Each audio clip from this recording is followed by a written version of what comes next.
1951 में लोग केदारनाथ मोक्ष पाने जाते थे।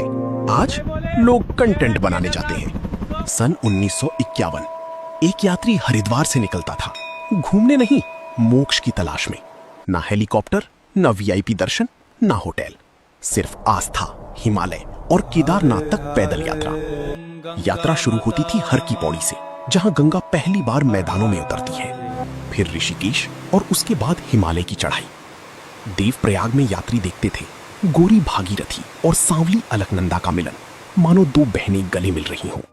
प्राचीन राम मंदिर में दर्शन कर यात्री पौड़ी और श्रीनगर की ओर बढ़ते थे।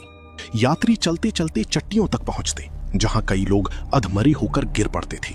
ना कोई रेस्टोरेंट, ना आराम। रात को आटा दाल खरीद कर खुद खाना बनाते थे, फिर ठंडी जमीन पर सो जाते।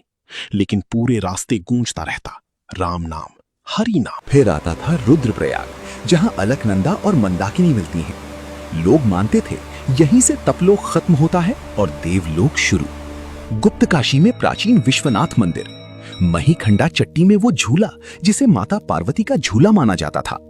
फिर त्रियुगी नारायण, जहां सतयुग से अखंड ज्योति जल रही है। सोनप्रयाग में शांत सोन गंगा और भीम जैसी गर्जना करती मंदाकिनी। और फिर गौरी कुंड, जहां बर्फीली ठंड के बीच गर्म पानी के कुंड यात्रियों को राहत देते थे। और आखिर में केदारनाथ, शांत, रहस्यमयी, बर्फ से ढका हुआ। ये कोई टूरिस्ट स्पॉट नहीं था, ये तपस्या की भूमि थी। लोग मानते थे इन्हीं पहाड़ों के आगे ही महाप्रस्थान का मार्ग है, जहां पांडव स्वर्ग की ओर गए थे। अब आज का केदारनाथ देखिए, हर दिन हजारों लोग, हेलीकॉप्टरों का शोर है, पहाड़ काटकर बनते होटल, नदियों में बहती प्लास्टिक। पुराने रास्ते अब भीड़, गंदगी, खच्चरों और कंक्रीट से भर चुके हैं। हिमालय की शांति अब हॉर्न और मशीनों की आवाज में दब चुकी है।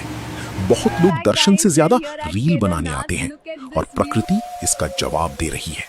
2013 की त्रासदी, बाढ़, भूस्खलन, हजारों मौतें, ये सिर्फ एक हादसा नहीं था, ये हिमालय की चेतावनी थी।